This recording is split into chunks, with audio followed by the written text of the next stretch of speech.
کے بعد ایک سوال یہ ہوا کہ کیا میت کو قبر میں پتہ چلتا ہے کہ اس کی قبر پر کون آیا ہے، یا وہ اپنے گھر کے حالات سے واقف ہوتا ہے؟ رضوان بھائی نے فیصلہ آباد سے یہ پوچھا۔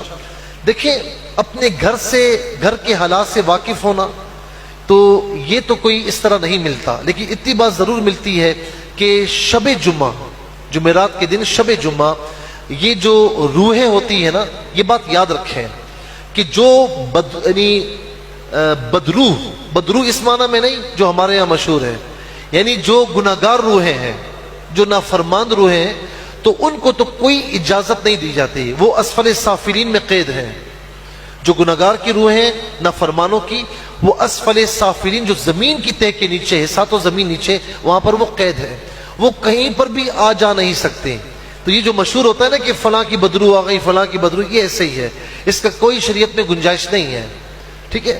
تو جو بد روحیں ہیں، یعنی گناہگار نافرمان روحیں، ان کو قید کر لیا جاتا ہے، ان کو آنے جانے کی اجازت نہیں ہوتی۔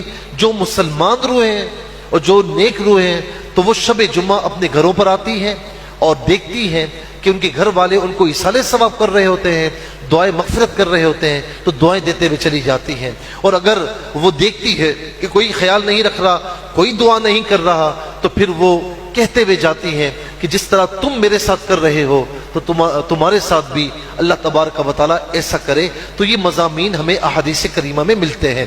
تو کیا میت کو قبر میں پتہ چلتا ہے کہ اس کی قبر پر کون ملنا ہے؟ دیکھیں، میت ہمارے لیے ہے، وہ مردہ ہمارے لیے مردہ ہے، لیکن جیسے ہی قبر میں دفنا دیا جاتا ہے، یا جیسے ہی برزخ کے معاملات شروع ہوتے ہیں، روح لوٹا دی جاتی ہے۔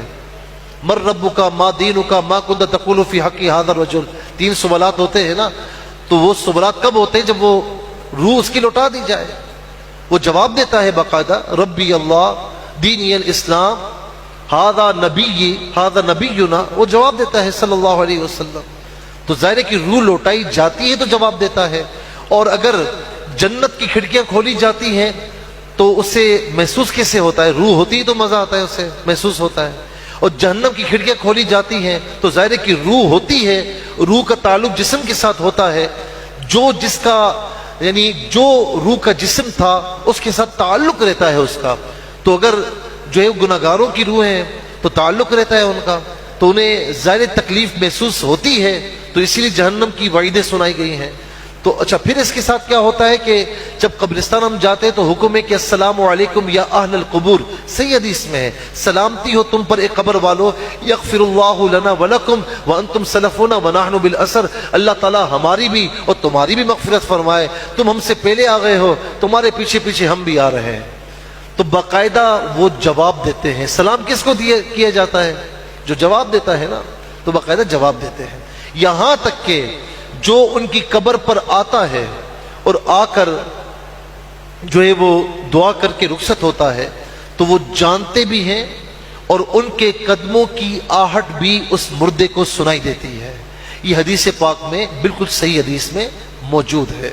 اسی لیے کہا گیا کہ مردے کے آپ سرہانے سے جو ہے وہ حاضی نہ دیں، بلکہ اس کی جو ہے وہ پاؤں سے حاضی دیں تاکہ اسے تکلیف نہ ہو۔